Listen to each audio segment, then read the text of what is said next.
ఒక్క సూర్య భగవానుడి విషయంలో మాత్రం ఒక విశేషం. ఏమిటా విశేషం అంటే, మా గురువు గారు తరచుగా చెప్తూ ఉంటారు దాన్ని.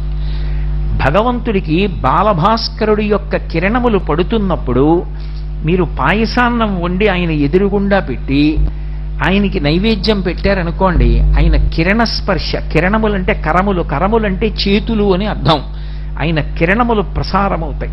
ఆయన కిరణములు ప్రసారమై పాయస పాత్రలోని పాయసాన్ని స్పృశిస్తాయి.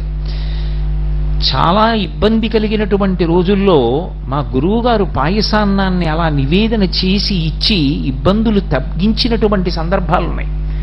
ఆయన కిరణములు ప్రత్యక్షంగా ఆయన చేతులు వెళ్ళి పాయసం మీద పడతాయి. మిగిలినటువంటి సమయాల్లో అలా పడడాన్ని గమనించగలరా అంటే, అది భావము యొక్క పరిపుష్టత చేత ఉంటుంది.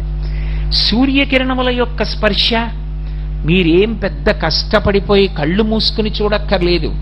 మీకు ఎదురుగుండా భగవానుడు దర్శనం అవుతూ ఉంటాడు. మిగిలిన చోట్ల భావనామాత్ర సంతుష్టాయై నమః, మీకు భావన ఉండాలి. సూర్యుని యందు ప్రత్యక్షంగా కనపడుతూ ఉంటాడు. అసవ్యో అతి నీలగ్రీవో విలోహిత ఉతైనం గోపా అదృశన్ను దృశన్ను దహార్య అంటుంది యజుర్వేదం.